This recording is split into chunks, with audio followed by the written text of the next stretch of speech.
Hi, Right Riders. Cruz here. Thank you so much for joining me. In this video, we are going to be sharing a response based off of a creative nonfiction prompt from poetsandwriters.org. The prompt was entitled Physical Pleasures, and the prompt asked us to write an essay that revolved around our experiences with physical media.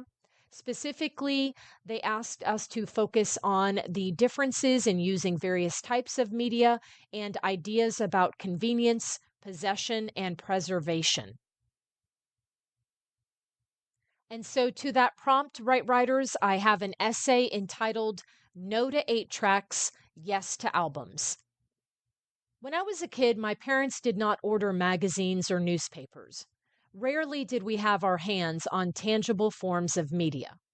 Instead, we got our news from the classic tube, CBS and Walter Cronkite every evening.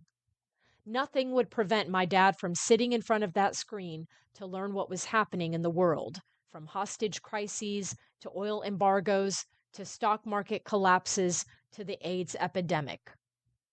On the other hand, my mom was a Good Morning America news consumer. Were it not for the occasional home from school sick day, I would have never imagined my mom watching the news. But she did, the sanitized, stay at home wife kind.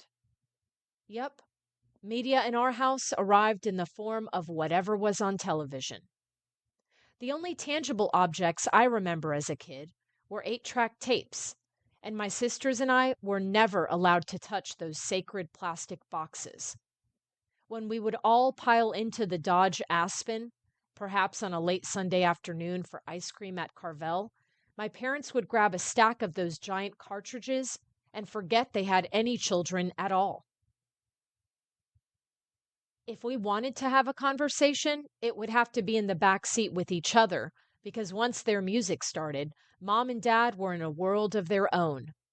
Donna Summer, Lionel Richie, Stevie Wonder, the Bee Gees.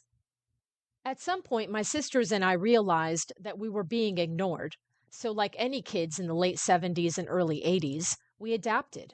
We began learning the lyrics to all the songs.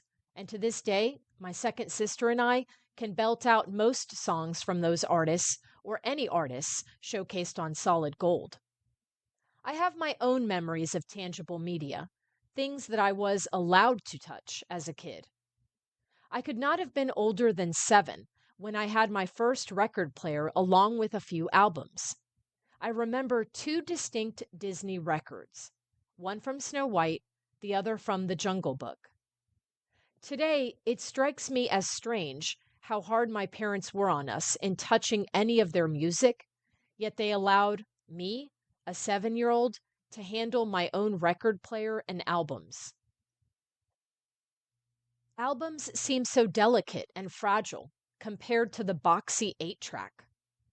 Maybe they thought we would pull out that brown magnetic tape and ruin their auditory escape.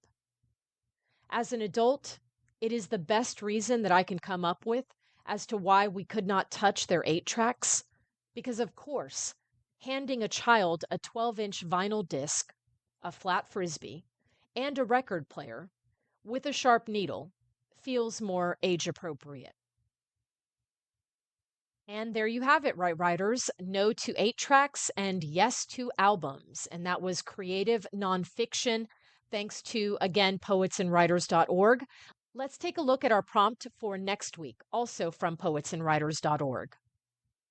This prompt, Right Writers, is entitled Falling, and it begins in this way, quote, "One by one, like leaves from a tree, all my faiths have forsaken me. But the stars above my head burn in white and delicate red, and beneath my feet the earth brings the sturdy grass to birth." End quote. Begins Sarah Tisdale's 1915 poem, Leaves. Write a poem that uses rhythm and meter to evoke the feeling of the autumn season and describes the sights and sounds of the natural world drying and withering, beginning the descent to decomposition. You might use this as an opportunity to ruminate on the larger themes of slowing down and cycles of renewal and decay. Pay particular attention to consonants, short and long vowel sounds, and the length of your words and lines to create the desired tone of your poem. In the community section, I will also share Leaves by Sarah Tisdale for you to research on your own.